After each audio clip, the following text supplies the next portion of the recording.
Samdech, Thipadei, Hun Manet, Excellencies, distinguished guests, ladies and gentlemen, I'm very happy to host Prime Minister Manet and his delegation today in Singapore. PM Manet and I have recently assumed leadership in our respective countries. He's got a head start over me by quite a number of months, but as two relatively new Prime Ministers, we are both very proud to honor the long-standing bilateral ties between our two countries. Next year marks 60 years of strong and fruitful relations, a testament to our friendship and partnership. The links between our two countries were forged at the highest levels, going back to the late Mr. Lee Kuan Yew and King Norodom Sihanouk, who enjoyed a close friendship underpinned by mutual respect. In fact, one day after 9th August 1965, the King sent a telegram to Mr. Lee stating that Cambodia officially recognized Singapore's independence. And certainly for all of us in Singapore, we will never forget Cambodia's steadfast support for our sovereignty. PM Manet himself is familiar with Singapore. He visited Singapore in June 2018 under the Lee Kuan Yew Exchange Fellowship Program. A year later, he visited again as Deputy Commander-in-Chief of the Royal Cambodian Armed Forces. He has made many good friends during these visits, which have contributed to the strengthening of bilateral ties, political trust, and mutual understanding. Over the decades, our bilateral ties have grown tremendously. It is marked by mutual respect, shared aspirations, and a commitment to regional stability and prosperity.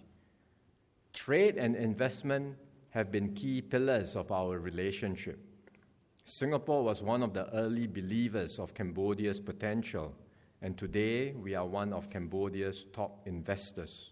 Our investments span key sectors like real estate, logistics, agribusiness, and finance.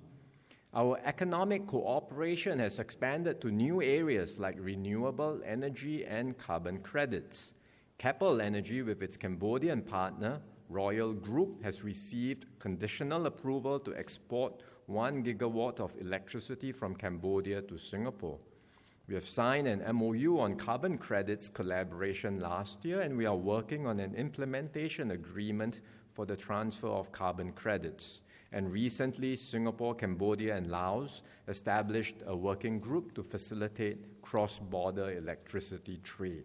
So this is just one example of how our cooperation is continuing to grow and expand into new areas. Such bilateral and multilateral cooperation between our countries contributes to our respective energy transitions and economic goals. They also form an important component of our shared vision for an integrated ASEAN power grid, which will strengthen energy resilience and security for our region. Education and human capital development have also been central to our relationship. Both our countries attach great importance to investing in our people. Cambodia is now the second largest participant of the Singapore Cooperation Program. More than 18,000 Cambodian officials have participated so far.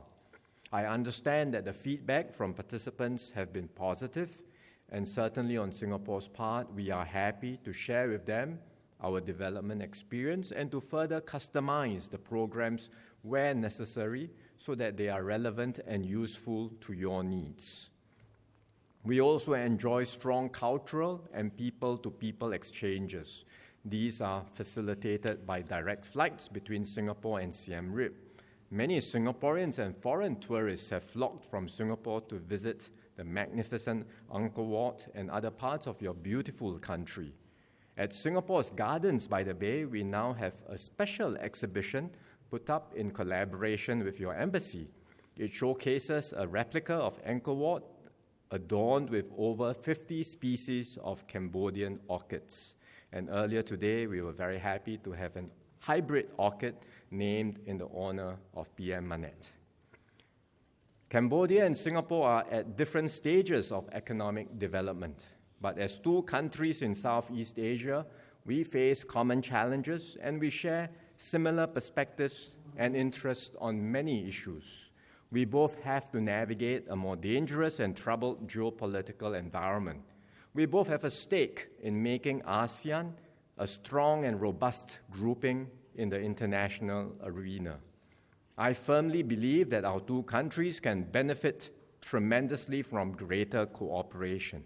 Through ASEAN, we can also work together to maintain stability and peace in the region and to ensure continued progress and prosperity for our countries and our peoples. PM Manet has launched a pentagonal strategy to steer Cambodia towards becoming a high-income nation by 2050. Singapore stands ready to support Cambodia's development priorities under this strategy. I am confident that PM Manet and his team will succeed in his goals for Cambodia's next bound of development, and I look forward to working closely with him to further strengthen our partnership and to secure our future in an uncertain world. Prime Minister Manet, distinguished guests, ladies and gentlemen, may I now invite you to join me in a toast to the good health and longevity of His Majesty, King Norodom Sihamuni, and Her Majesty Queen Mother Norodom Moniniet Sihanouk, to the continued good health and success of PM Manet and his delegation, to the peace, progress, and prosperity of Cambodia and the enduring friendship between our two countries. Cheers.